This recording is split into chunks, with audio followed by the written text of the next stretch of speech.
Safari cannot because you're not connected.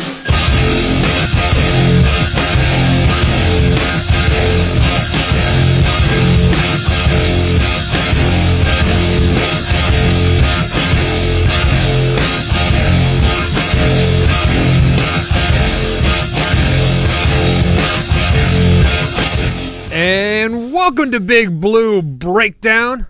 I am Michael Buckheiser alongside Chris Hill today. Chris, how you doing? I'm doing great, Bucky. How are you, buddy? Oh, we're doing fantastic, man. It's 10 days till football season. Can you get more excited than that? Man, I'm okay. I am. I'm really excited. I mean, it's football season. How can you not get excited for football season? You got preseason going on in the NFL, which, yeah, I know it's trash. It's just preseason. I mean, but still, it's dudes in pads hitting each other over football. What's not to like about that? So, 10 days. Are you going to watch the game, Chris? I am. You are? I'm absolutely going to watch the game. There should be no reason why we're not watching the game. I believe it is on SEC Network. I would have to check the local broadcast schedule. But what do you have? Who do you have winning? Our opening game. Who do we have? We got what? Central Michigan coming to town. Yeah. I mean, it's kind of a dumb question. I mean, yeah, it kind of is. Look, I mean, Kentucky's going to win this game. We're all of us are going to say Kentucky's going to win this game. I mean, that's our team. That's who we're pulling for. But make no mistake, this Central Michigan team is a pretty good football team. They're in what, the MAC? Are they in the MAC? It sounds right. I'm not 100% sure. And I mean, they've been in contention. I mean, yeah, it's the MAC, but still, they've been in contention in the MAC for the past few years now. I don't think they've lost a lot of players. Their coaching staff is always pretty solid. I mean, I'm also a Michigan fan, and I know Michigan has played them quite a bit the past couple of years. And yeah. They've usually, first half team, they give us a pretty good run for our money. But I see us maybe struggling a little bit, but that's only to get those jitters out of the way and get on the same page. Yeah, we've had weeks and weeks and days of practice, but, I mean, that's practice. You can't talk about practice? Yeah, I mean, you can talk about practice? Practice, yeah, man. I mean, I'm going to go Herm Edwards on you. We're talking about practice, but you can try as hard as you can to simulate a football game, but it's just nothing like real deal. Yeah, crowd noise, packed stadium. I agree here. So I'm looking at the over unders here just for betting wise and stuff like that. Central Michigan did go 8-5 last year, yes, and they were 7-6 in their conference. It doesn't tell me what conference they are, but I believe it was the MAC. It sounds right, and they're in that area where Mid Atlantic is, obviously. But Kentucky is a 17-point favorite, but the predicted score is 23-24. So if you are betting over under, Kentucky has to win by 17.5 points to cover the spread. Right. So if you are a betting man, oh no, 17 point spread. Okay, so this is 10 days before the game, obviously, and I'm sure it will change once Kentucky names their starting quarterback and all that good stuff. We'll get into that later in the show. But as of today, 8:22, 10 days before kickoff on September 1st, Kentucky is a 17-point favorite. Who do you have with the over/under? I don't think they should be a 17-point favorite. 14 points I'm more comfortable with, not 17. I don't understand how they could be a 17-point favorite and still the projected score be 24-23. Yeah, that's asinine. Yeah. But I would be more comfortable with it being 14. I see us winning this game by at least 10, maybe more. It depends, man. I mean, this could be one of those games that we come out first half, flop on our face, and be down 14 at halftime. Mm-hmm. I mean, nobody write the show and say, hey, this Chris guy sucks, get him off the radio for saying that. But, I mean, it could happen. It very well could happen. This is an extremely young team. Like we were talking earlier, we have one senior. So starting we have on the offense. Yeah, we got 1, 2, 3, 4 on the offensive side, and on the defensive side, I see 1, 2, 3, 4, 5, and maybe 6, 7. So Yeah. These are our defense is definitely the veterans of the Right. So we have what there's So you could say 7 and 4, and then 4 sophomores. You could say safely that our average starting position would be a sophomore, maybe the average. Yeah, I mean, so this is a very young basically starting from what the depth chart has right now. It's either you're a sophomore or a senior. Right. Basically, what it comes down to. There are a couple juniors. You know, they have Snell in the backfield, like he's a junior, obviously, and then a couple of the left side of the lines are juniors. But other than that, sophomores are seniors. So if you think Snell has a really good year, I mean, just a breakout, awesome year, leads the SEC in rushing yards, rushing touchdowns. He is the self-proclaimed greatest back in the world, or sorry, the planet. I should, the planet. Yeah, I remember that discussion. I see him as the greatest running back in the SEC. Look, the Kentucky fan in me says that, but the realist in me, there's probably a couple backs down there in Tuscaloosa that have something to say about that. The third string back is probably better than he is at Alabama. Probably. But then again, I mean, you look at Alabama's offensive line, and they're like the Dallas Cowboys. You look at our offensive line, we're like the Cleveland Browns.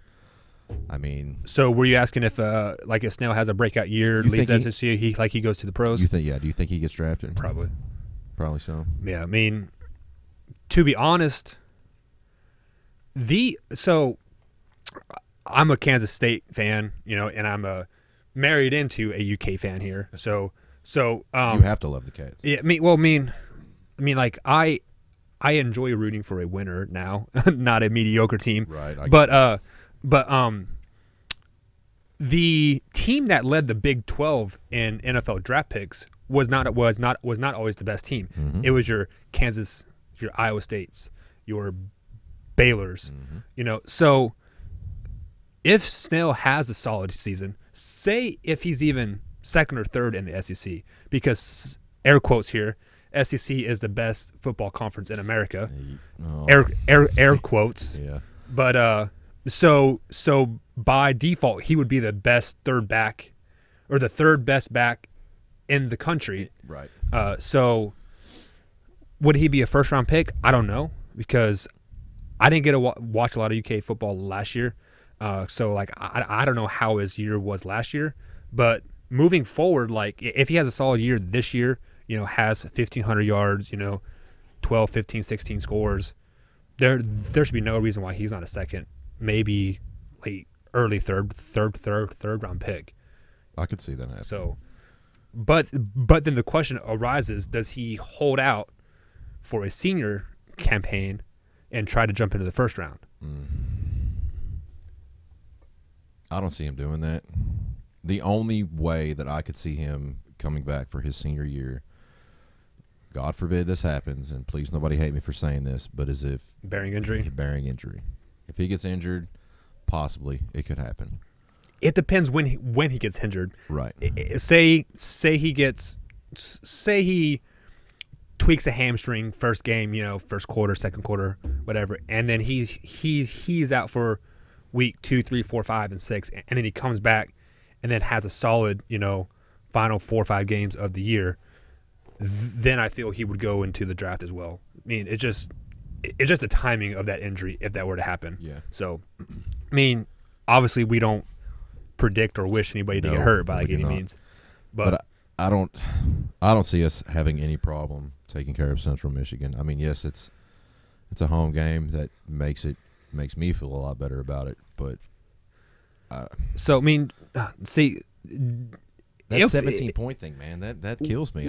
So it started out at 20 points, and then in the last, I don't know, it looks like, I guess it doesn't give me the dates here, but it started out as 20 points, and then it dropped down to 17. So that tells me that Vegas is wanting you to pick Central Michigan. Yep, everybody wants that. They are wanting you to place that money on Central Michigan. And the betting man in me would definitely pick Central Michigan, because the predicted scores that they have 23.2 to 24.2. Mm-hmm. I'm not sure how they figure out 0.2. Yeah, I don't get that either. But so they predicted a 1-point game, but they're giving Central Michigan 17 points. Mm-hmm. So that tells me that they can't make their mind up. Well, I mean, they want you to pick Central Michigan. Right. Like they want you to pick them, and 92% of people that have betted on this game so far has picked Kentucky. So, if you're giving me 17 points, if I'm a Central Michigan fan, I got to go Kentucky. I got to. I mean, under yeah. 17 points. Yeah. Under. So my bold prediction 10 days out before we even name a starting quarterback, which we'll get that later, but I'm predicting Kentucky will beat them by at least 18 points to cover the spread. Think so? I hope so. We're gonna you want a gentleman bet that one? Yeah, I mean, I'm going to say, it's going to be like a 44-18. Yeah. Well, Snell breaks out, I could see it happening. So this is with the spread. So who do you got with the spread? So Central Michigan plus 17 points. So they're starting off 17-0. Who do you got? I'm gonna say Kentucky 35-21. So you have Central Michigan winning with the spread. With the spread, yeah. I don't know, man. That's one of them teams, man. They're just so iffy. I couldn't. Yeah, I mean, I knew didn't they beat Michigan State last year? Central Michigan. Yeah, but that's not really saying much. I mean, Michigan State they're still kind of rebuilding. But they're say. still a Power 5 conference team. They are. Yes, they are. And yeah. They did beat Michigan last year. Michigan State did? Yeah. Yeah. So and Michigan was in the top couple of the Big Ten? Yes. Like they were we finished. It was like Northwestern, then Ohio State, and then Michigan, right? Yeah. Ugh. I hate hearing that name. Ooh, Ohio State. I hate it, man. Ohio State. I hate it so bad. Ohio State. No.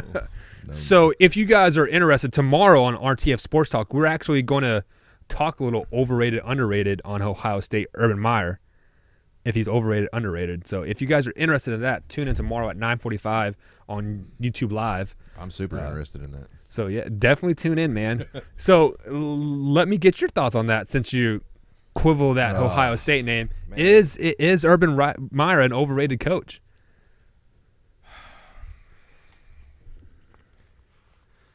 No. No. He's not an overrated coach. Oh, okay. He's an exceptional college football coach. I mean, look at what he did at Florida.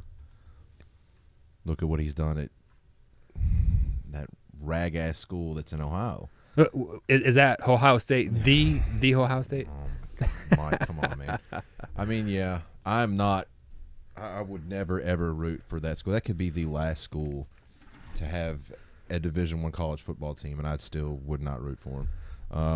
But the man can coach. He is a gifted football coach. I mean, a lot of people probably can't stand Nick Saban. But, I mean, look at what the guy's done. I mean, he's an exceptional football coach. Now, what he has going on now in his personal life and it has nothing to do with his personal life. I mean, he did not make the right decision, clearly. That's why all this stuff is coming to fruition, and he's probably going to lose his job. Well, I don't know if he's going to lose his job because, I mean, Ohio State, they don't care if you come in an orange jumpsuit or not. They don't care. They'll try to find a way to cover it up or pay someone off to make it go away. That's why the trustees are meeting right now as we speak, actually. Pretty much. So. But, no, I think he's a great football coach. I think he's always been I couldn't stand it when he was at Florida. I mean, as a fan, I hate the guy, but that's only because he always finds a way to win. Always. This guy always finds a way to win. Yeah, it's against teams that I love, but still, I mean, you cannot take it away from the man. The man knows how to coach the game. Well, it feels like every time pressure starts to get on him, like a little bit of controversy starts happening. Like he tries to find an out. But he does don't take this the wrong way, but Florida, when stuff started to pile up on him about the Aaron Hernandez thing, oh, my heart hurts. Mhm. You know, Yeah, mean, like I've got medical I am problems. not. I need to step away. I'm not questioning that, hit because like I'm no doctor. I play one on TV, but I don't practice it in real life. Gotcha. But but I mean, it just seemed kind of a weird coincidence when stuff started to pile in. Oh, I need to take a leave of absence because my heart. I'm worried about my health. And then what? Not even a year and a half, 2 years later, he's at the Ohio State. Yep. I mean, but there are a lot of great coaches that have pulled that. I mean, look at Pete Carroll when he was at USC. Yeah, well, he jumped ship and went to the NFL as Immediately. soon as When that stuff with Reggie Bush went down, he immediately jumped ship. Well, Knew what was going to happen. He jumped ship before everybody else knew, so he knew shit was about to go Right. down. So he's like, right. He could feel the NCAA yeah. breathing down their neck, and rightfully so. But the guy jumped ship, went to Seattle, and did something that not a lot of coaches that coach at the collegiate level that jump to the NFL can do. This guy won a Super Bowl. I mean, in his first 3 or 4 years at Seattle, won a Super Bowl. yeah. I believe it was the fastest coach to win a Super Bowl in his first 10 years. Right. It was something To win a national title in collegiate Division I ball and a Super Bowl in successive years or something. Yeah, like that. it was something weird. But that was not Pete Carroll's first rodeo in the NFL, obviously. Right. Man, I hate to say it, like he might be on his way back to the college level if he keeps up. So? If he keeps this You think crap up with, he's going to pull a Chip Kelly. well, I don't know, man. Like he is making all of his talent mad, and they aren't signing anybody. So, Man, I know this is totally off. yeah, the we're record, kind of getting down that rabbit hole. but that Hicks kid from Central Florida or South Florida, I'm not ringing a bell here. he's only got one on one hand. Oh yeah. Dude, that guy, beast. Yeah. Didn't he run like a 4.5 40 in his linebacker? Yeah, and has already had like 12 interceptions. Wasn't he from UCF? Yeah, Central Central Florida, Florida. yeah. And he's had like 12 interceptions in practice. Yeah. Like, so, I mean, this dude, I'm kind of excited to see. Yeah, I'm well- not even a Seattle fan, but I want to see how this kid plays, man. Since you guys are watching us on YouTube live here, go out and check that guy doing a bench press. Like his dad made some type of foam hand for him to do a bench press, and it's unreal to me. It is ridiculous. Yeah. That guy can bench more with one arm than I can with both of my Well, legs. and both arms. he's doing two, but like he has some like block extension to pad it because like he just has a nub type Right. thing. So So is it like a Hulk hand almost? yeah, I mean kind of I guess, but like it's like some like wood block he has and it's like padded. That's pretty cool. Yeah.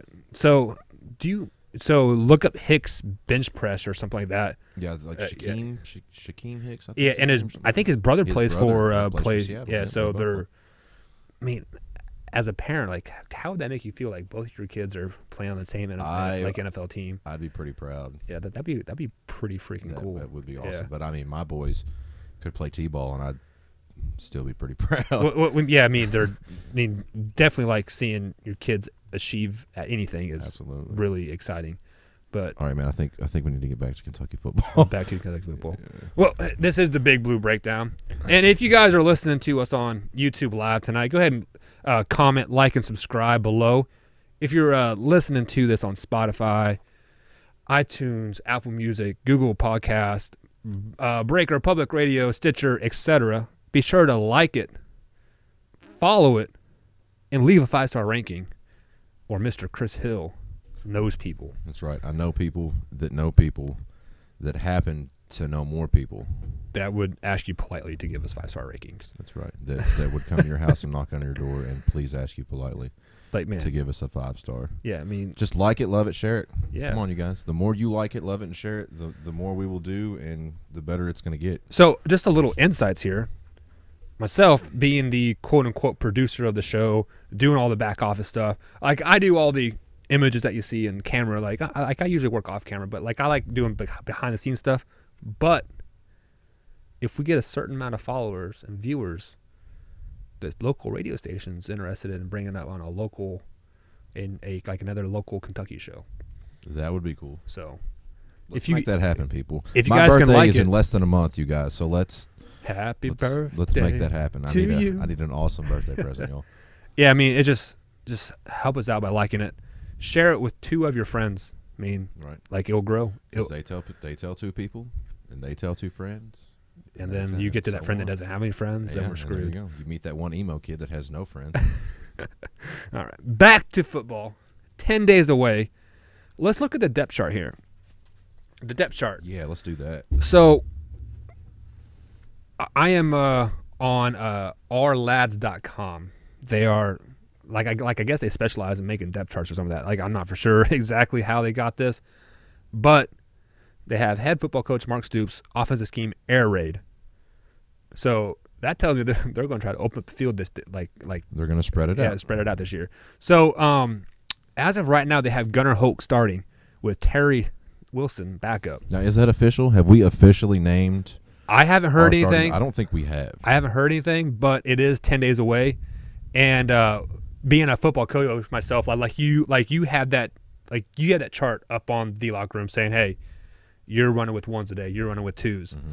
So, for the last 2 weeks, 3 weeks, I've seen Gunnar Hoke at that number 1 spot of every time I pulled this up.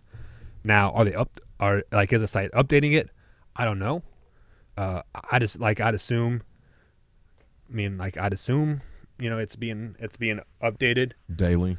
I wouldn't say daily, but See, I've been catching, here or there between work and Mm-hmm. and other stuff. I've been catching, videos of practice here and out of there, here and in between. And Yeah. I've seen a lot of Gunner running with the 1s. I've seen a lot of Terry running with the 1s. So I couldn't tell you who's what. I mean, there are moments that I swear you could sit here and watch one tape and it'd be Gunner, and then watch the other one and it'd be Terry, and you cannot tell the difference. I mean, both these guys I think they're locked in a pretty tight quarterback battle, and I think that's maybe the reason why we haven't been told who the starting quarterback is. I don't know. I'm not a coach, so I couldn't tell you. But as a fan, it would be nice to know who we need to start rooting for. Well, since it is the first game of the year and we're supposed to quote-unquote beat Central Michigan pretty handily, maybe they'll do Hunter Hoke for first half. Terry Wilson second half. Just see who performs better.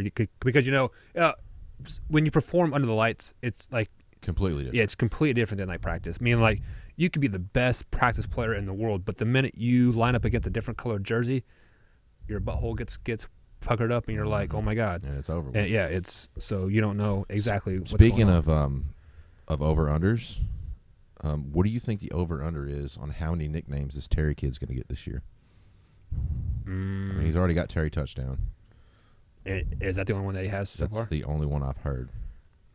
I mean, we could be Terry Benchwarmer come week 3. Yeah, didn't think about that one. Terry Waterboy. Terry Towelboy. Something like that. Terry, go get my drink. I would say Terry, you're in the way. just Terry touchdown. Just Terry touchdown. Yeah. I mean, because he is a TT. transfer from Oregon. Mm-hmm. So I think if, say, Gunnar Hoke is a starter come game 1, if I feel he is on a short leash. I mean, he stumbled. Like, even if we win big, but Gunnar Hoke just plays bad. He completes 8 out of 25 passes, a couple interceptions or sorts like that, but we still win big. I think he gets yanked, and then Terry. So. Yeah, Terry's in there. I mean, I think it's his job safely, Gunners, and I only say that because he has been with this coaching staff and this team longer than Terry has. So, and I mean, Did he start last year? I mean, like, I know he played a lot. He played, but did he ever start? I don't believe so. No, don't quote me on that. Yeah, but I don't believe he did. But still, he's been in this system long enough to know he should know this playbook back to front. Should, and I hope he does. I see him being the starter, but then again, like you said, maybe he comes in, starts first half, and depending on what his stats are that first half, how good he controls that offense and plays that game, I mean, then they could bring in Terry the second half. I mean, you're never really going to know who's the better field general till you get them both out there in a game situation. I mean, the film don't lie during the game. Right. Like I said, like you can, like, we have a couple kids on my high school team that are phenomenal practice players. Like, if you would just base their film like off of practice, they could be at a D1 college. Wow. But Friday night, they put on the pads and they were great at grabbing my water. Meaning, like, I was thirsty. Like, here you go, coach. Here you. That's right. But just looking at the stats, I mean, like, Terry is 6'3", 205, and Gunner's 6'4", 206. I mean, they're both big, strong guys. Absolutely. Pretty evenly matched. Yeah, I mean, I would say simply just because Terry is a transfer in, you got to give to Gunnar Hoke like opening day. I agree with that. That and he has to know that offense better. I mean, just because you know the offense better doesn't necessarily mean you know the offense. True. I mean, yeah, Terry could have a better football IQ. I don't know that. I mean, like, I can say X receivers running a 5-yard dig, the Z running to like a bend, and you know Y's got a flag or a poach whatever. But at the end of the day, if I can't get the ball down the field, I mean, if you can't read, if you cannot read your players, then you're. So I would like to talk about the youth of the offense here. Okay. So, like we said a little earlier here, we have, I'm counting 1, 2, 3, 4 seniors that are projected to start the season. Dorian Baker at the X wide receiver. The right side of the line, Javonis Stallings and George Afonso. I don't even want to try. I already know I'll butcher his name. And then, of course, you got C.J. Conrad. C.J. Conrad, my man. That is your GOAT for the season, huh? Dude, I am excited about this guy. I'm really excited about this guy. I am going to go ahead and call it now. He will lead the team in receptions and yards, and receiving yards. I'm gonna call it now. Do you, just because of the other receivers aren't that good, or because he is that good? I think it's a little bit of both. I mean, I'm not talking down about our wide receivers or anything, but I mean, if we are playing the quote unquote air raid offense, which I'm assuming is a spread offense, we're probably going to run the ball a lot. But still, with a young quarterback, I don't know if you've ever played quarterback, but no, 9 times out of 10, your check down's going to be your tight end. Yep. And this guy, he's 6'5", 250. He's a monster. And I don't know if you ever saw any game film of him last year, but this guy, he was a beast last year. I think with us having young quarterbacks, that is an advantage to him because he's going to be the check down 99% of the time. So the question arises because he got hurt last year and didn't play in pretty much in December and into January. Yeah, I think he missed like 3 games. It says undisclosed injury, which to me it's probably something not serious. It usually when they say that, they say, "Oh, you have a sprained ankle," and we're going to tell you have a sprained ankle, but you did this, and this wrong. Right. You weren't going to class. You're being bad. You're getting the police calling on you. Like, do you think he's that type of guy? Like, he can't keep his nose clean. Well, he is from Ohio. LaGrange, Ohio, Keystone High School.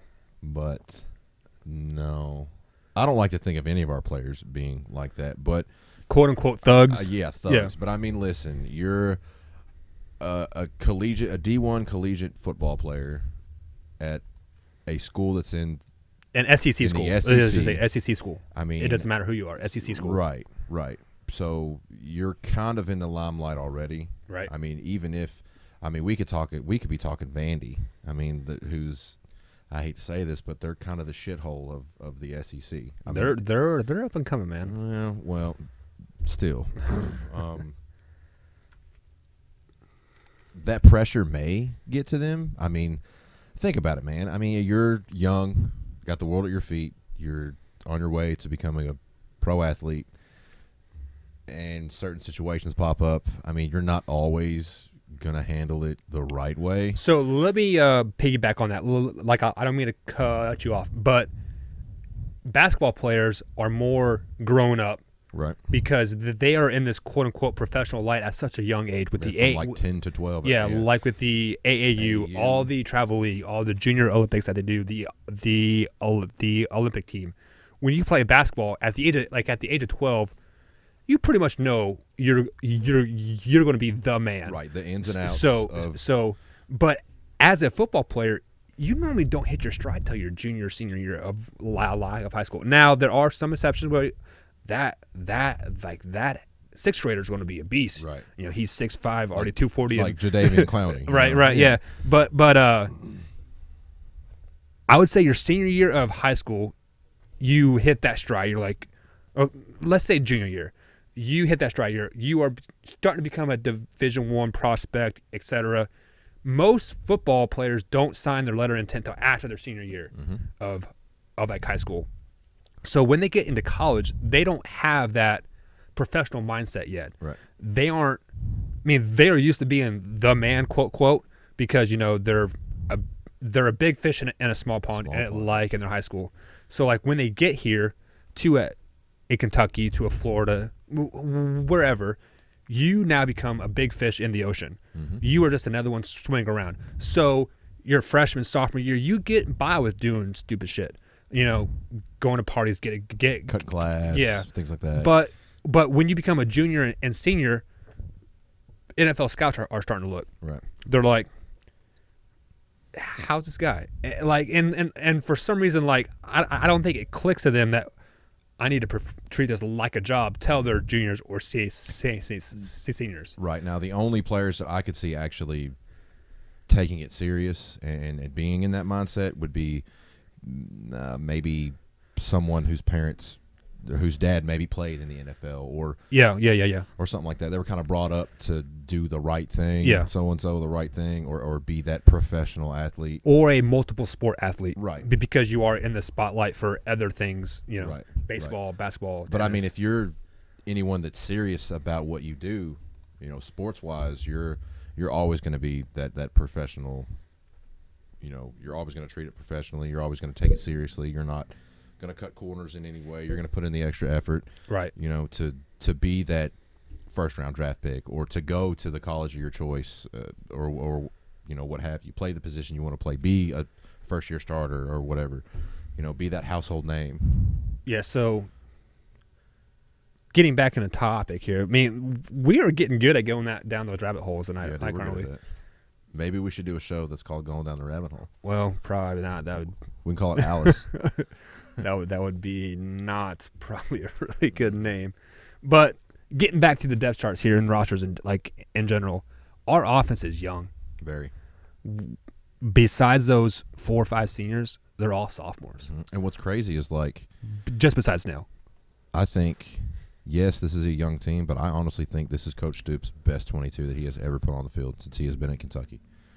That's why I'm so excited about this football season. You had them going. I had them going 8-3, right, or 9-3. 9-3, I believe. Losing to Georgia. Losing to Georgia. Was it South Carolina yet? No. There's no way we're losing to South Carolina. I have us beating Florida. Remember that, people. Yeah. We will beat Florida.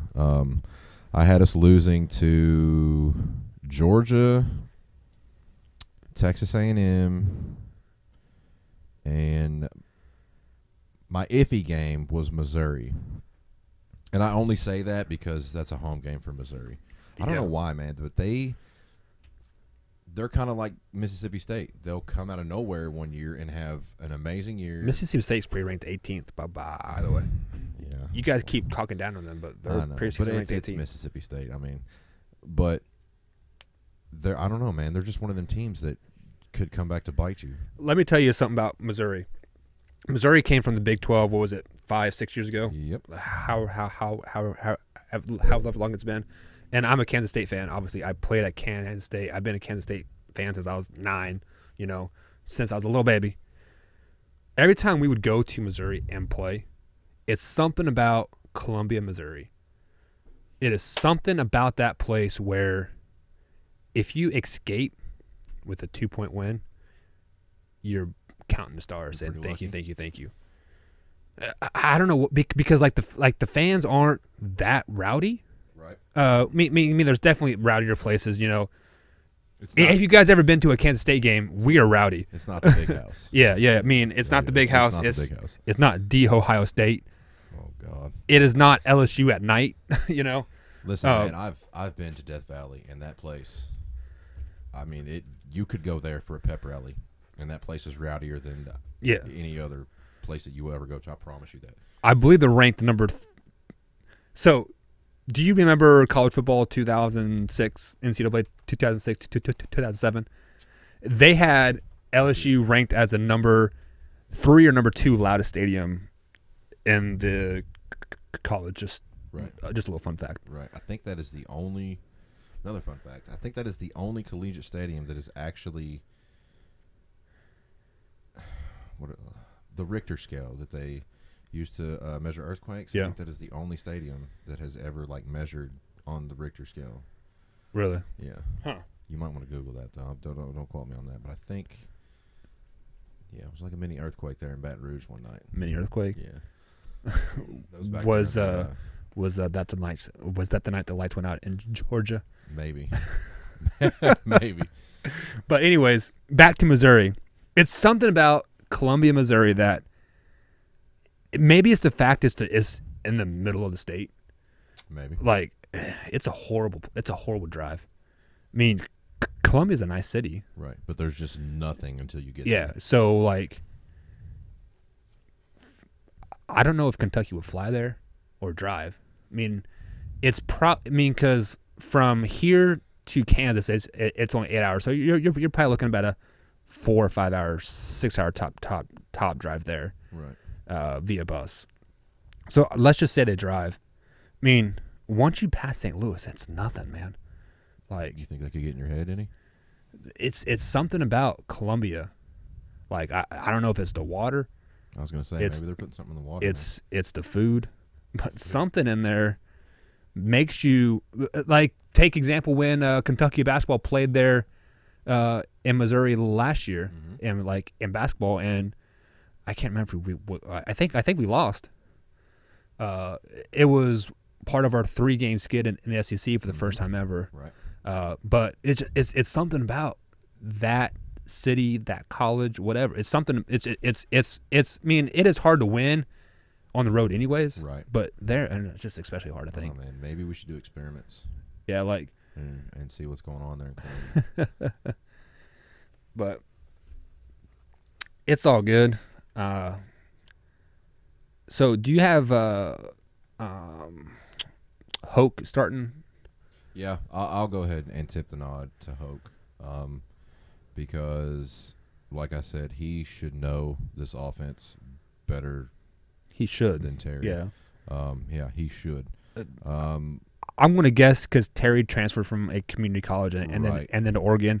Right. But I'm guessing he knows how to study the playbook. Yeah, but I mean, he could have played in maybe the similar offensive scheme at Oregon or whatever community. I don't know. It was Garden City. Okay, yeah. There's no telling. Me and Garden City have a little rivalry going on. Oh, do you? I went to Fort Scott Community College for a year. A year. Yeah, then transferred out of there. Gotcha. And we were 11-1, and they beat us, knocked us out of the national championship. So they're kind of like your Ohio State. Yeah. But I see Gunner winning the starting job. Now, will he keep it? Time will tell. I mean, but that's... Well, let me ask you this. How can he lose it? Besides losing, 3, 4, 5 games in a row. I don't see him... He's not going to get... He won't get the opportunity to lose 3 or 4 or 5 games in a row. You think so? There's no way. I mean, if he comes in first game against Central Michigan and just plays lights out, is like the ultimate field general. I mean, completely takes control of that offense and plays great. Yeah, he'll start game 2 against Florida, but if he comes out against Florida and we're down 21-28 at half and he's thrown a couple picks and doesn't look sharp and you can just tell it's just flustered. I mean, if you're down 21-28 points to Florida in Gainesville at the Swamp at night, you should go ahead and chalk that up as a loss. So why not throw in Terry and see what he can do in an environment like that? And if he comes in and brings you back within 7, 10, something like that, shows his potential, he starts game 3. And I don't see that happening. Like, I think Stoops is going to call his starter and write him out. You think so? Now, do you think his seat is hot enough that he has that opportunity to do that? That is a coaching option to him. So you saying that if Gunnar Hoke starts and he rides him out and he just has a mediocre season, do you think they'll fire him type thing? That what you're asking? Yeah. With the team that he has, bear in mind that this is – I mean, we aren't just the only people that say that this is the best 22 he's had since he's been in Lexington. He has said it himself. He has said it himself. Yeah. All his other coaches have said it themselves. Mosquitoes. A lot of people, I mean, a lot of sports writers here in Lexington, in Louisville, in Kentucky in general, have said the same thing. That's why people are actually excited about Kentucky football this year. I think if he comes out and he doesn't – especially quarterback play, man, because we don't know – we literally do not know what any of these guys can do. Yeah, we've seen glimpses of Gunnar last year, but not enough to make a determination on who's gonna be what. I think that whoever doesn't start, and if Stoops rides him out throughout the year, that non-starter is going to transfer. Bold statement. Bold statement. Because they are both sophomores. Right. So they've got 2 more years of eligibility. Maybe 3, depending on the redshirt situation. Judging by the depth chart, it doesn't look like any of them have been redshirted. Because usually they have a real redshirt symbol by them or whatever. I'm sorry. So Gunnar Hoke is a redshirt sophomore, but Terry is a true sophomore. Yep. So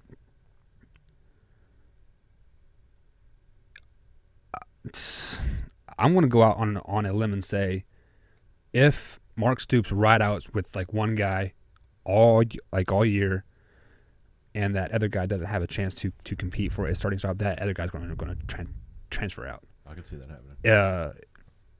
It just makes sense because Terry Wilson he's already transferred from Oregon here. Right. So who's to say, well, like, if I'm not going to start, I'm from Oregon, I can transfer to another Division I college. Right, like, because he's probably thinking, he's probably thinking, I played a year at Oregon. I mean, he didn't play, but he spent a year at Oregon, which is a pretty well-known football school. They used to be the school, you know. And that he could come to a school like Kentucky we're not really known for our football. Right.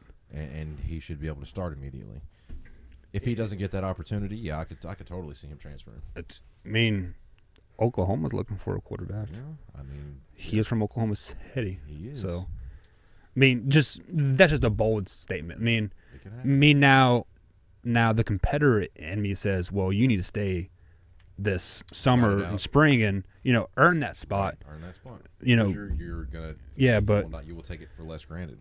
But he's shown that touchdown Terry has shown that he will transfer. Right. If something. I don't know the situation in Oregon. I don't follow Oregon. They're out west. They're right now. There it's only 4:30 in the afternoon, and we're getting ready for bed. Right. So, but honestly, man, I would like to see if that were the situation to happen. I would like to see him stay because that shows you that A, his character, and 2, that he's patient. Yeah, but if he feels he's a NFL quality quarterback, you need to get that film. And I get that. And if they're both sophomores, one of them's not going to get. One of them's just going to rot on the bench for their final 3 years. Right. Honestly. Right. So, but that's just a bold statement. Time will tell, man. Time will tell. So, next year, 2019 football season, all these sophomores become juniors. Mm-hmm. Is this the year that we take the SEC? No. No, we do not take the SEC. Why not? At all. Come on, man. There's no way. Why? For us to take the SEC this year, let's... No, not this year. 2019. Next year? When all these sophomores on the offense become juniors, Snell becomes a senior. If Snell stays. If Snell stays. If Snell stays and we get a legitimate like superstar quarterback in either Gunner or Terry, I mean, I don't want to say no and never. I mean, there's never. But I mean, you've still got to play with the likes of Georgia. You've still got to play with the likes of Alabama. Trash. You've still got to play Texas A&M. Trash. Florida. Trash. I mean, honestly, man, I think this year, if we could get by Florida, get by Mississippi State, we're gonna beat South Carolina. If we could beat Texas A&M. That's a home game for them, I believe, at Texas A&M. Yep. Yeah, beat them at home. We might have a shot at Georgia, depending on how well we show against Georgia. I mean, we could lose by maybe 7, 10, maybe 3 if we're lucky. That's going to open a lot of people's eyes. But then again, by the time we get to that Georgia game, I mean, and we've beaten everybody but maybe lost a game, and we're ranked in the top 25, I think that puts a little bit of a chip on our shoulder, and we play that much harder. That is a home game for us, that Georgia game. Well, I could see that being a primetime game if we can get by Missouri, Texas A&M, and Florida. Man, I still believe we're going to beat Florida. Hey, I believe it, man. I think I love your positive attitude. That we snap that stupid streak against that Florida team. I think we get it done this year. In the swamp. In the swamp. I think we get it done. But until then, 10 days until kickoff. 10 days. 10 days. Join us next week on Big Blue Breakdown as we get answers of who's starting quarterback. We get answers of is this over-under is going to go down even more. And then we'll make our final predictions next week of actual scores and picks, and we'll kind of keep a little tally. Gotcha. And then as we wrap up the show, look who decides to walk in. The man, the myth, the legend, the beard. Matthew Lyle. Hey, I love that shirt, by the way. You want to trade shirts? Like that one. Did you trim the beard? Did you get a haircut? I did. This guy's man, look, he's looking. Matthew, welcome to the show, man. What's up? Are we live? Yeah, we're live, man. Cool stuff. Go ahead and roll up in there and say what's up. We're talking Kentucky football, buddy. Really? Yeah. Now, who do you It's almost as if that was my plan. Yeah. Now, who do We you? really are live. I don't want to look like an idiot talking from this No, mic. we absolutely are. No, I'm fine if we are. I just don't want to look like an idiot talking from a microphone. We're just kicking. We were actually getting ready to end the show, but go ahead. Well, you're the one who told me to come on over. I figured you were about to wrap it up. Hey, I figured you would be here on time, but hey. You're here.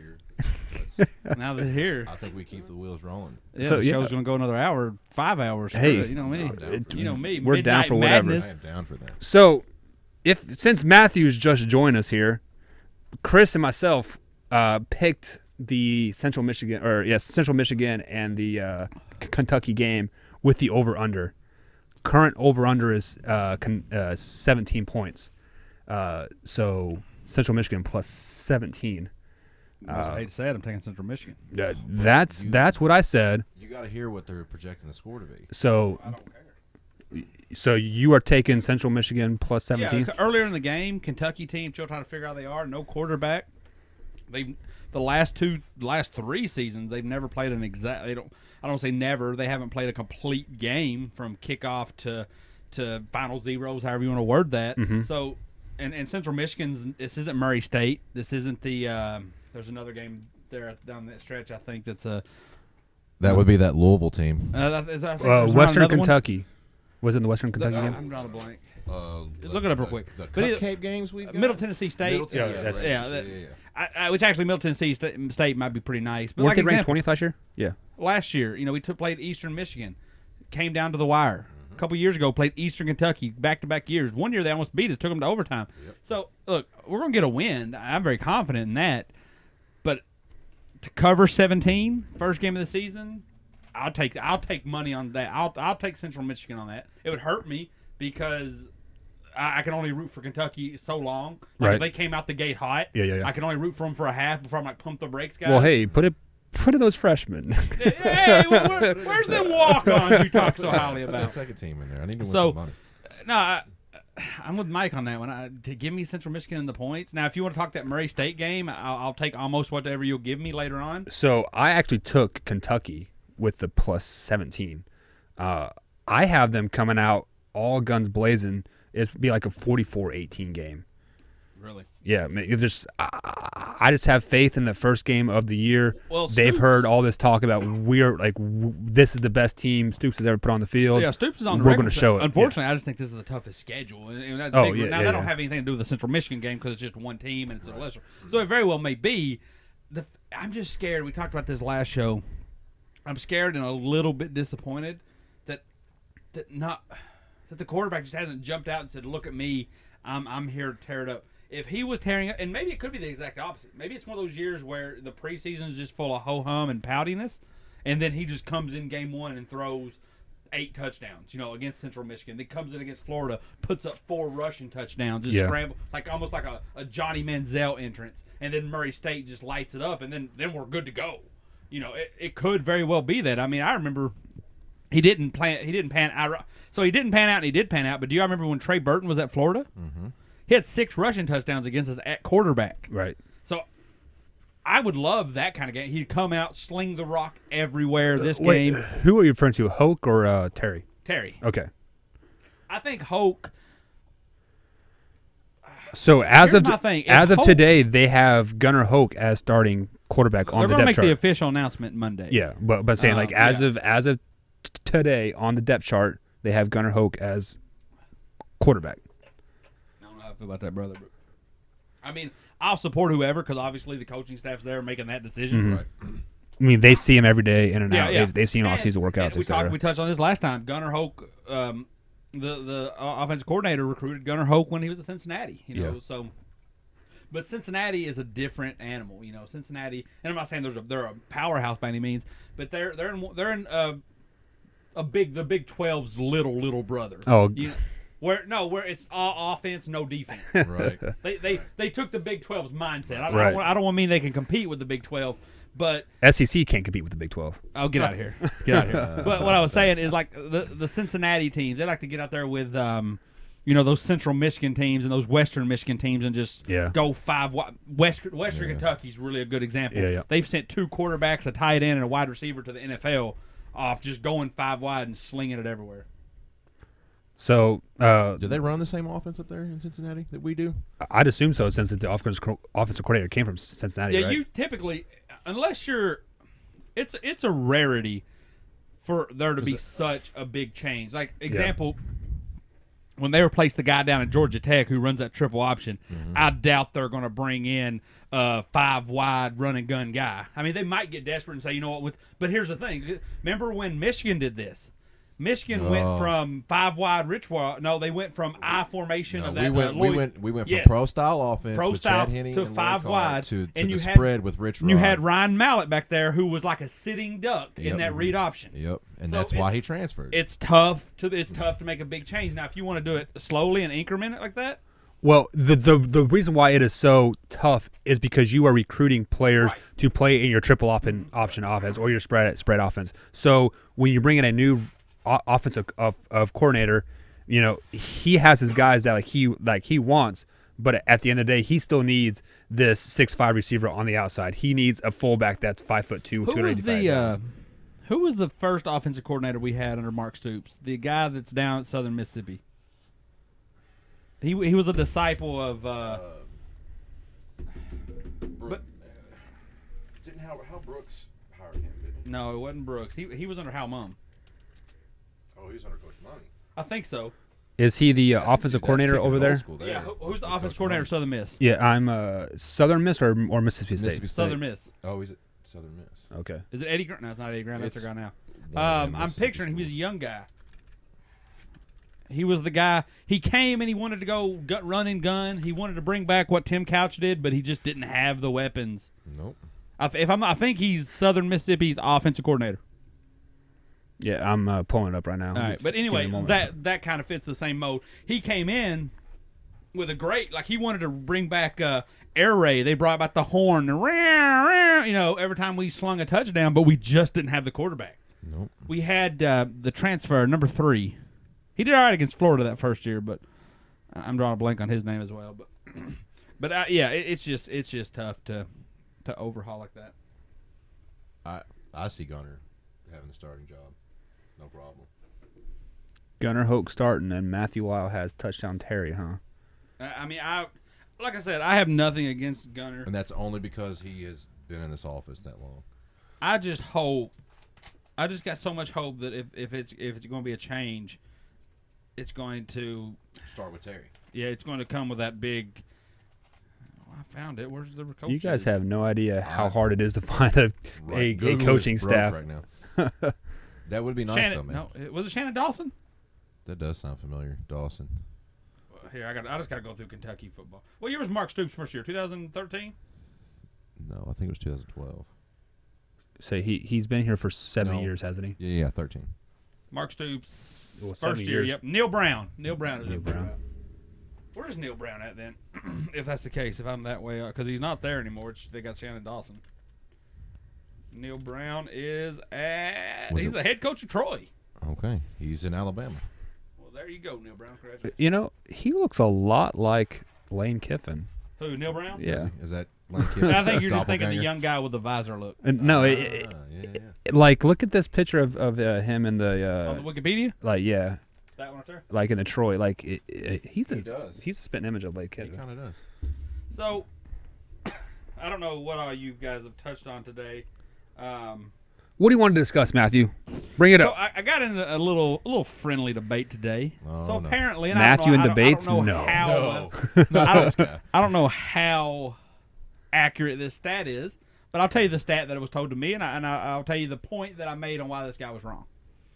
Apparently, Kentucky, somewhere along the line in football, is favorites to be the first college football team this year to rush the field.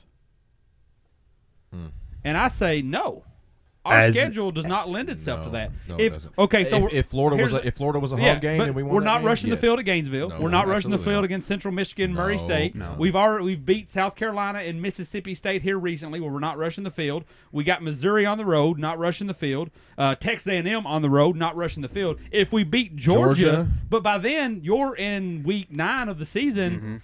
Surely there's already been an upset. If there's not been an upset by week 9, It's been a boring fair season. to say nobody's probably going to rush the field. Oh yeah. No, well, and I think the NCAA has passed this rule that if you rush the field, something happens. Like you have to forfeit a win or forfeit some And there's types like of. a big fine. I Yeah, know there's a yeah, fine. yeah, I know there's a but- fine, but the yeah. fans don't care. No, well, they don't. well, the student body will care, and they'll bring extra security if that ever happens. Yeah. I mean, but I think Kentucky's past that. I mean, not that I'm not saying that they wouldn't, but I think it's time to move on from that. I mean, we've gotten some wins. You know, in 07 we beat the number 1 team in the country. In Yes, we 08 we do. competed with the number 1 team in the country. So We beat Louisville when they were in top 10 here recently. I mean, you just kind of. I think there's a point as a program you move on from that. well, and say week 9 happens, we beat Georgia, and it's a 6-point game. All those fans that would quote unquote storm the court, they're in basketball mode. Now, look. Let's be honest. If we beat Georgia by like a field goal in the last seconds, then they're bum rushing the field. You I do you totally think so? see that happen. Oh yeah. Oh yeah. Over If we over under. ruin Georgia's, you want over under on that one? Yeah. You want a piece of that action? I do. Well, I guess a lot has to be said on the season. Yeah. Right. If we're 2-9. Right. Or I guess that would be the 9th game of the season.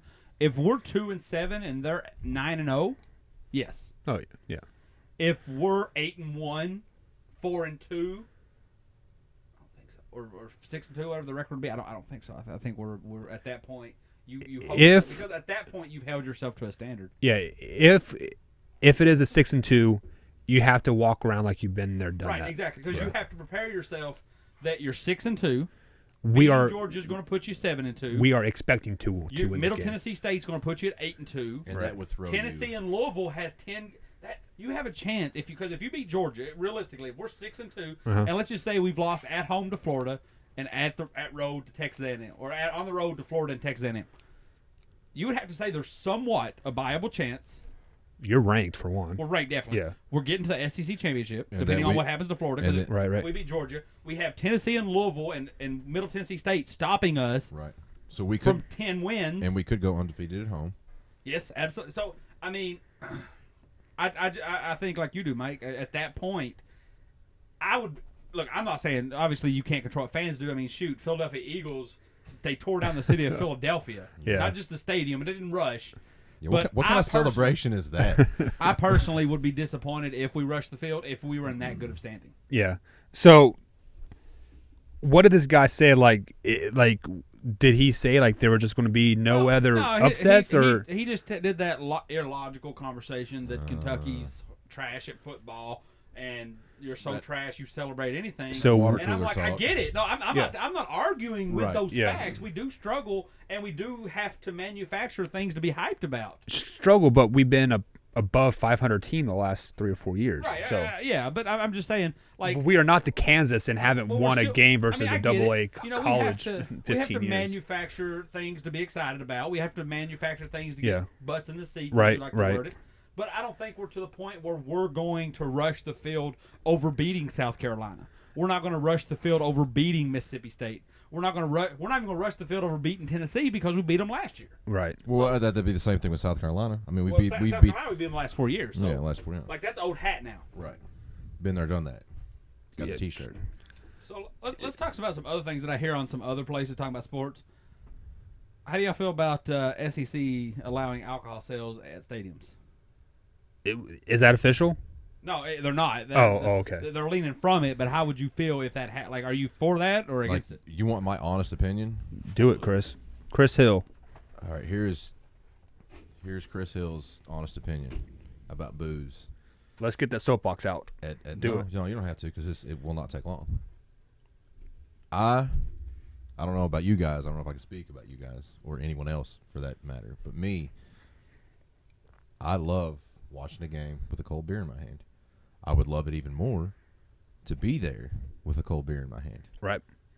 I don't see how it should be an issue. Well, let me get out my soapbox, Chris. I don't. Mike, I don't. after- All it's going to do. I mean, it would increase revenue. Well, don't you think? after you voice yours, and I don't know where you're going on this, but do what you do best after this. Play devil's advocate. Bring will. the negative Nelly because I want to see. Here comes because negative This Nancy. is the fun. I don't know if you call it fun when you're dealing with this, but this is the conversation because I think. And the next thing I have to bring up, I think you might be able to play devil's advocate unless you're absolutely passionate about it. You might be able to play a little devil's advocate because I don't think people who are for it think about the downsides. And the people who are like, meh, never. I don't think they think it through. I think that everything's going to be the worst. Right. That the parking lot's going to look like Thunderdome. So, Okay, well, So what you got, Mike? Let me get out my soapbox. I am the exact opposite, Chris, okay? So, I go to college games, I tailgate, I drink in the parking lot, I have hot dogs, chips, etc. When you are going into a college game, these are college kids. Most of them are underneath 21 years of age for one. And most of them are already hammered by the time they get in. But the still stands. Most of them are underneath the 21 years of age. The Gotcha. players are, and you want a family atmosphere. When you are recruiting kids, you are recruiting 17, 18-year-old kids. If there are drunk slosh guys in the stadium, me as a parent, I'll be like, I don't think I want you to come to the school, buddy. Because if it's that easy to get alcohol, I mean, we've all been underneath 21. It is easy to get alcohol like underage, I was right? going to say, honestly, Yes. if you want the beer bad enough there, you're going to find a way to get it in. Exactly. You're going to find a way. So having the alcohol at the stadium is just another avenue for those underage kids to get the alcohol that they want. And then you run into I'm bringing my family to these games. I mean, I'm bringing this to the game. Do I really want my 16-year-old kid getting slosh drunk? Right. No. I understand that. I completely so understand that. what is your thoughts then, Mike? Because But- very valid points. My thoughts are we do not need alcohol sales at the college games. Yes, it will increase revenue. Yes, it will increase crowd interaction. It will also increase the chance for college students So, fighting, et cetera, et cetera, et Two cetera. questions for you. Go ahead. Matthew So Lyle. if I'm on your seat with this, if I'm on your that's how I'm going to play this. I've asked the question. You presented two different arguments. Chris, I get what you're saying. Mike, I get what you're saying too. It's a college atmosphere, and even though I do not agree with the NCAA hiding behind amateurism, yes, that's a story for a different day. The age does not change. They are underage kids. Uh-huh. What is your thoughts though? Up in those rich people booths, they can buy alcohol. In the press box and SEC, they can buy alcohol. Oh, It can only be brought to their booth, though. Yes. Yes. Do you think your SEC commissioner, Mike Buckheiser, you've already said you're not going to allow it to be stadium-wide. Correct. Do you say, well, if the poor people up above me and the people who got these sideline seats, if they can't have it, Mr. Booster in the press box, who might have his family and kids too. Now, granted, your family and kids more than likely will not be in there with him. Correct. But his family very likely could be minors just as well. Mr. Booster is supporting the football team. He has given me millions of dollars to sit in that box. I don't know anything about Mike when it comes to other than sports, but I'm going to go he's Republican right there because that just seems like a Republican answer. Like, he Mr. can do, Rich Man. well, mean like, I am a booster to this college. I'm giving you millions of dollars of my hard-earned money to sit in this box and enjoy a game. If I want a cocktail, I'm going to drink a cocktail. If I want a beer, I want a beer. But now, if that school says no, there's another college half hour down the street that would love my $2 million. Let's just bring it in. SEC rule, not football rule, just SEC rule. Okay. I don't agree, but I'm with you. We're on the same boat. We're not showing in the same direction, but we're on the same boat. Our rows are rowing at different speeds. He's upstairs. He's in his press box. He gets to pick who's in his press box. That's fine. I get that. Well, does Mr. Rich Booster, same thing stands, donating millions, do everything.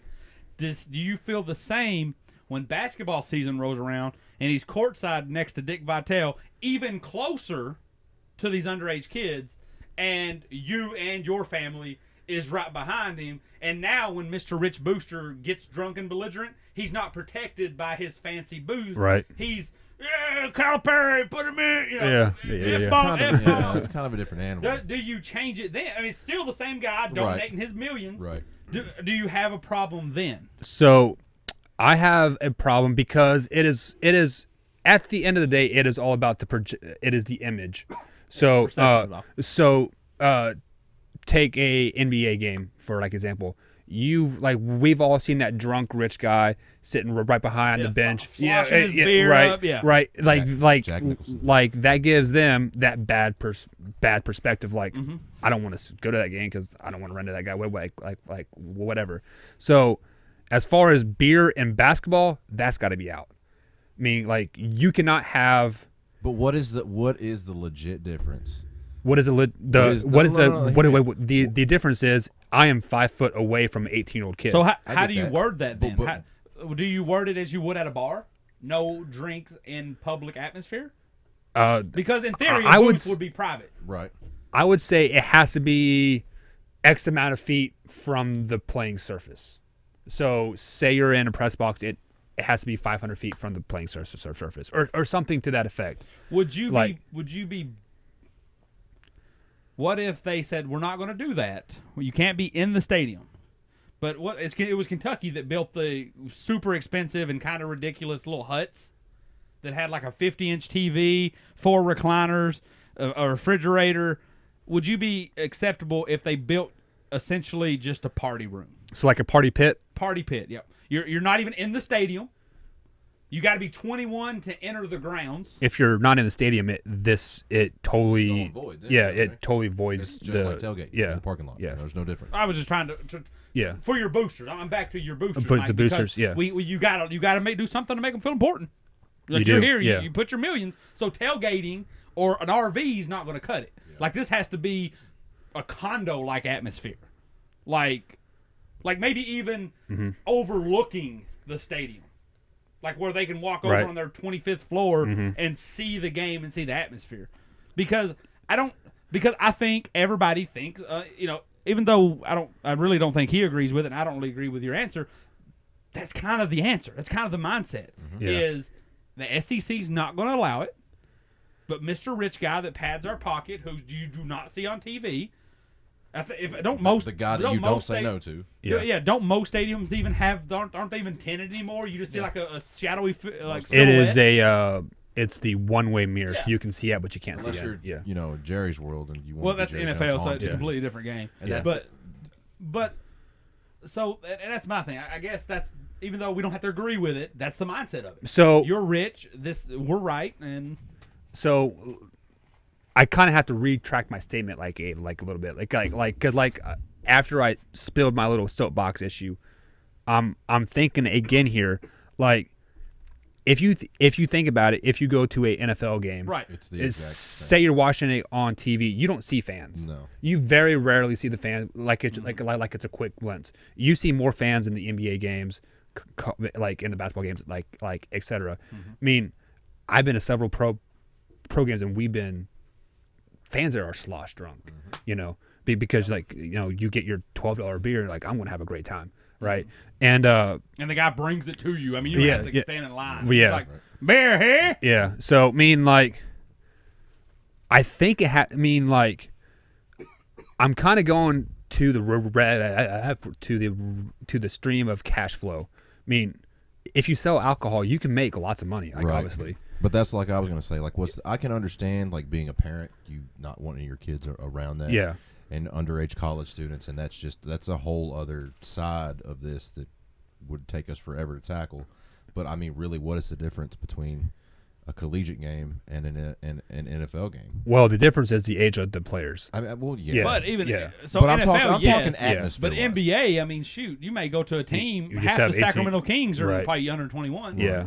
But I will play devil's advocate to. But I mean, to so Buck's point, so you're you in a wouldn't take your pro- kid to an NFL game? But you're in a pro atmosphere in the NBA, so like you kind of accept that. Right. Yeah, so Comes with the But territory, if you are I guess. going to a professional game, it's kind of almost what's the word I'm looking for? It's expected. I mean, yeah, because- it is expected But that you walk Depends into on that what guy. stadium you go So to. the Yeah. funny part of it is, and this just kind of goes with those things in life, where if it fits the norm, if it fits just life, we're fine with it. Mm-hmm. If I had a kid, and I don't, so I can't speak to it. Maybe Mike can chime in on this. You want to borrow one? And I had no thank you. And I had two options. Option A, you're taking me to. I'm going to be surrounded by drunk people, but they're a bunch of silly frat boys. They got their chest all painted up silly colors. They're cracking up, saying whatever cool sayings kids say these days. You're going ham on that guy. Yeah, what are those? Yeah, holler out, you know.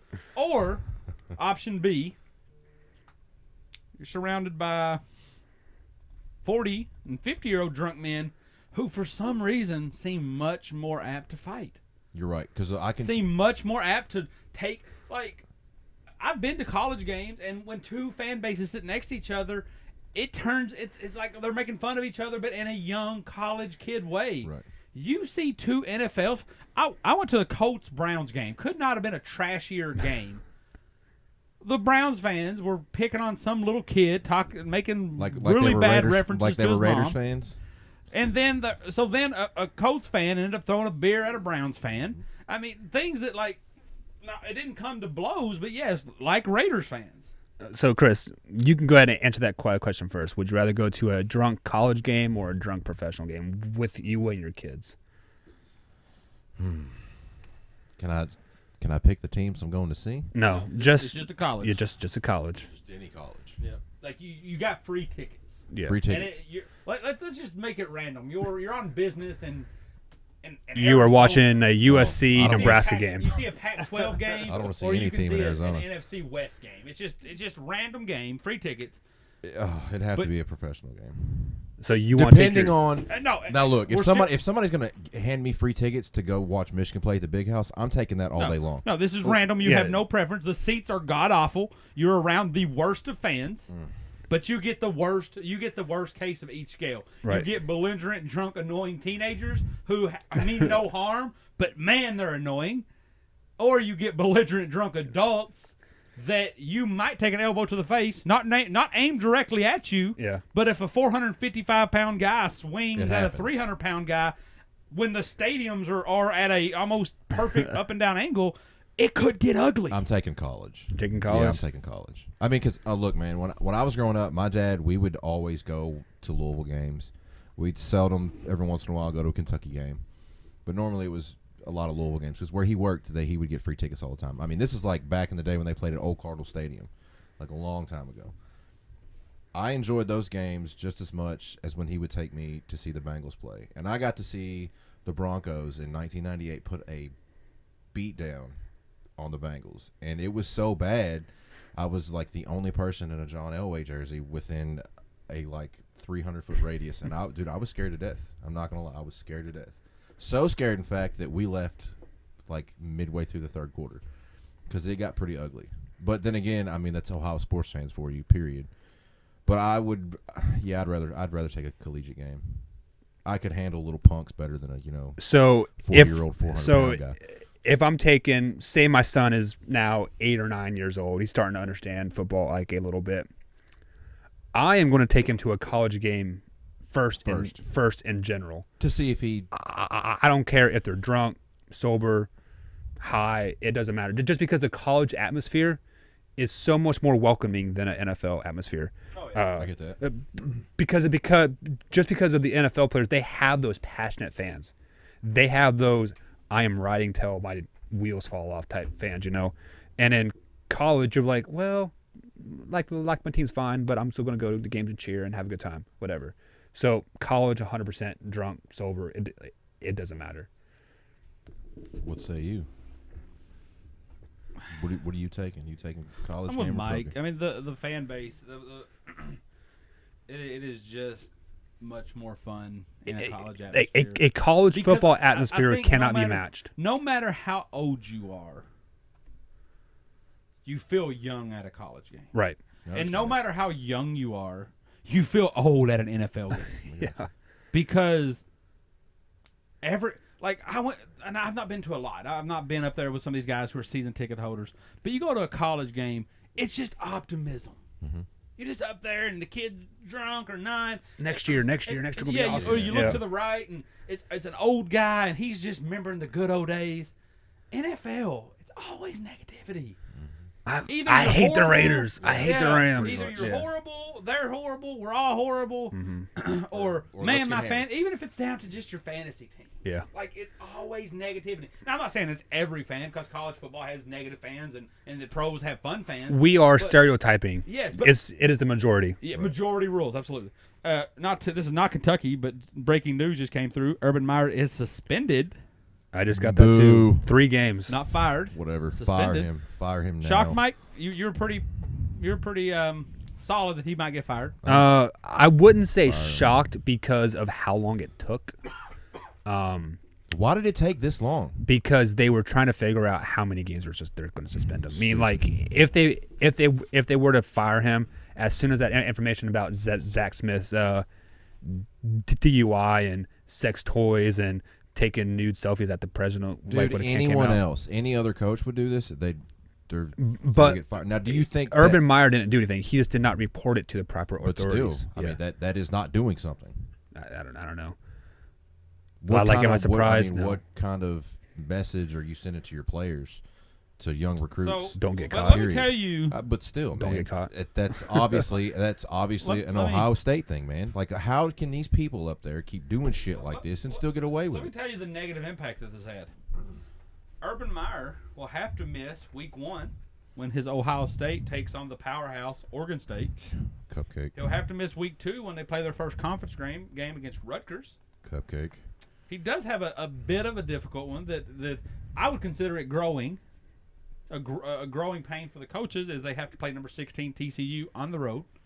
That should be a solid game. TCU, yeah, that's. I think it'll be good for. I think they'll win, but it'll be good for the coaches. Oh no, man! I hope that comes back to bite him in the ass. Then he comes back against top-ranked Tulane. Oh, yeah. They have a tough schedule. And then they never. Then he does. All jokes aside, at the second game he's back, it's at Penn State, number 10, and then IU, Minnesota, Purdue, Nebraska. Then they got Michigan State, Maryland, Michigan after the season. So I'm not surprised by this. I am. I'm shocked. Only thing that doesn't surprise me. I'm shocked, man. He should have been fired. Wasn't 2 games. Didn't want him back with that TCU, but I think that would maybe be the selling point. Yeah. Like, oh, we're not letting him off easy. We're missing our opening game. We're going to be stern and give him three games, so we might go 2-1 during that span. Should have been 5. Which it's all, as we've talked on other shows, Mike. If you're going to lose in that first 3 weeks. Exactly. Get to bounce back. Mm-hmm. All right, another thing I want to hear you guys' opinion on. And it's all about trending up toward the end of the season. Sports gambling in the state of Indiana and Kentucky. For it or against it, Chris, go. You can go down to the boat. You can go down to some place in Louisville, that new Derby City Gaming. Isn't there, can't people bet on horses and stuff around Yeah, here? but At that's the not Derby gaming. City Gaming Center, yeah. Yeah, but I mean, when I'm talking, you can walk in, And that say, brings, put me $20 on Cats in 17. You for it or against it? I'm for it only because of the cash flow it would bring in. I mean, at the end of the thing. day, it is all about making money. Absolutely. Louisville needs money to bring in a professional team. Yep. So here's the thing. I was going to say, and maybe that opens up more avenues to other This things. is like what, Mike, you're not a Kentucky resident, you know what I mean? I mean, I know you live here, but your license is Indiana, right? I've never lived in the state of Kentucky. Well, yeah, that's fine. You can answer like that. yeah. You are a resident of Kentucky, aren't you? Absolutely. So up until the last 5 years, I was a resident of Kentucky. Kentucky is in a rough position right now.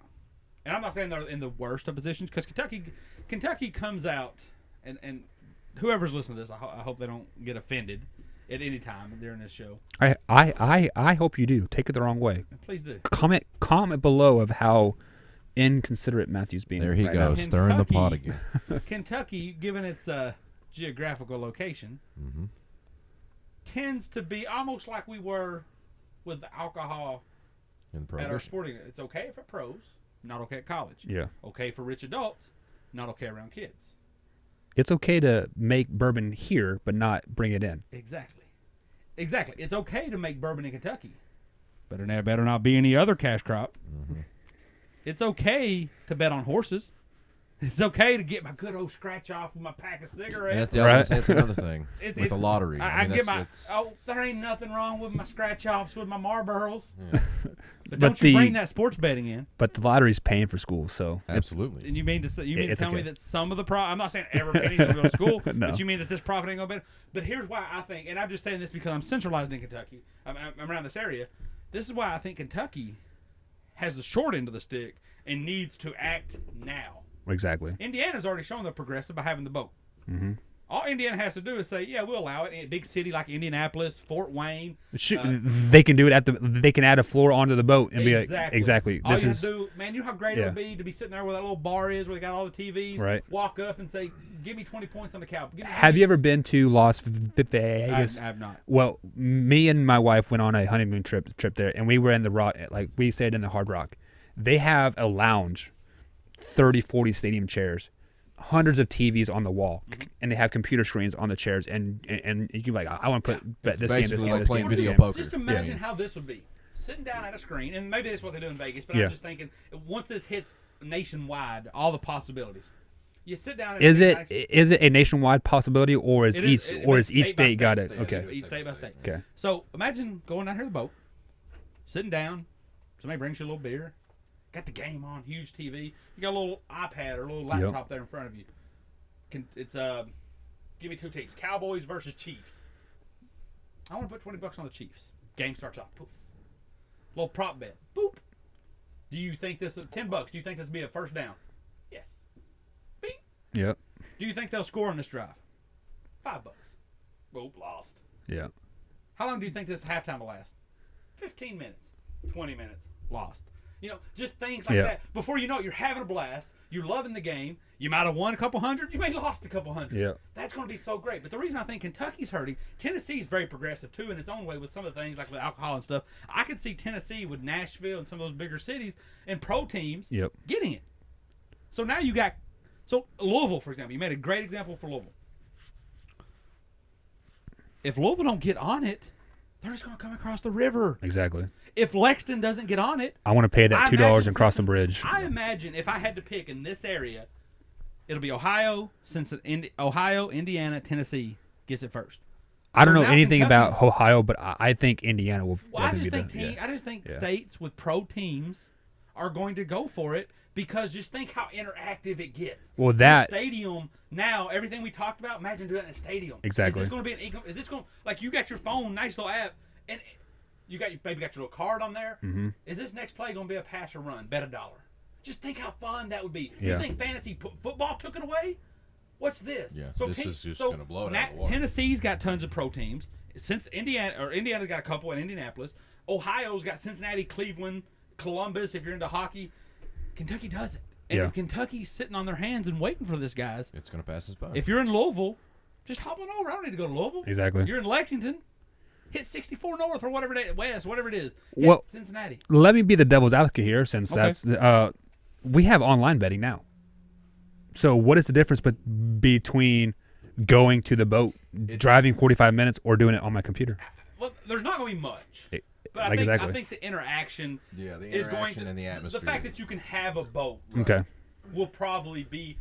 I mean, obviously, I'm not a governor or a board member or anything. I don't know what the boat does for Southern Indiana, but I imagine it's nice. They bring a lot of revenue because Didn't they build a bunch of football fields? Isn't that why Floyd Central's so nice? Or one of the football fields around there didn't? That was one of the things they promised. I'm not sure about that. I heard rumor, and like I said, I don't know. I'm pretty new. I would say I would say it's probably a school closer to their like a Catholic Providence school Yeah, or could be. something like Maybe that. it was probably somebody Because they just got $12 million turf field Wow. put in over there. So I mean, I'm just saying, Mike. Yeah. I'm just saying it needs to happen, yes, and then we need to take away the online Right. betting so these states can capitalize more on that, on the revenue, sales tax, et cetera, et cetera, et cetera. So being a Republican from Matt's eyes, I'm not saying I am or not. I would say online betting needs to come down. Boom, cut that crap out. It's all got to be in-house. Add the boat, add a professional stadium, whatever. So I'm all for not it. at the bar. I See, but it's I would say Imagine you can rolling do up it. the B-dubs. reach You know that. how they hand you Yeah. that little Yeah, iPad? you can do it like at It's like the trivia games you Maybe play. Yeah, just I like mean, alcohol. And I don't know, maybe you could do it in-house to a small degree. Mhm. But like alcohol, you just can't walk in anywhere and pop open a beer. yeah. But if in certain areas with certain license, certain training, Yeah. certain facilities, you can have a nice beer. I would say it would need to be governed like they do the Powerball, like how they do those picks every hour, like the what's it called, Kinko or what, I don't know what it is, whatever it is. Yeah. That's if you want coffee. That's if you want Kinko's, coffee. Like guys. you know, What like is you it? It's a like little- you I know like what you. you're talking about. It's a little green man. Yeah, you you get the little card stock form. You fill in. It's going to be 16, 69, and 45. Yeah. Yeah. Why can't I think of that? I worked at a casino too, and I cannot think of that game for the life of me right now. What game? The game you're talking about. It's CN or No, K, it's K. no, it's KENO. Kinko. Now I want to go play it. See, your little It's Keno. Keno. Keno. That's it. Yeah. That's it. Anyways, Kentucky football, 10 days away. Over under, Matthew and Chris are picking Central Michigan. Michael, myself, got Kentucky. You still see us winning this game, though, right? Well, yeah, since I'm picking them to He picked. yeah, I'm You did, yeah. That's right. You I did think pick I'm Kentucky. the only one. You're that the only one that took picked the- to Central took the Michigan. money. Yeah. I didn't pick Central Michigan to win. I picked them to cover. Chris, What do you think the score's going to be for that game? Give me the Matthew Lau 24-14. Okay. 24-14. and next week we'll make it official, and we'll keep like a little running tally between the three of us. We're going to put it on Facebook because it's not official until you put it on Facebook. That's fine. Not official. That's okay. Anyways, we'll see you guys next week, 7:30, Facebook Live. If you listen to us on Spotify, Apple Tunes, Google Podcasts, etc., give us a ranking of 5 stars. If not, Matthew will be on time. And we out.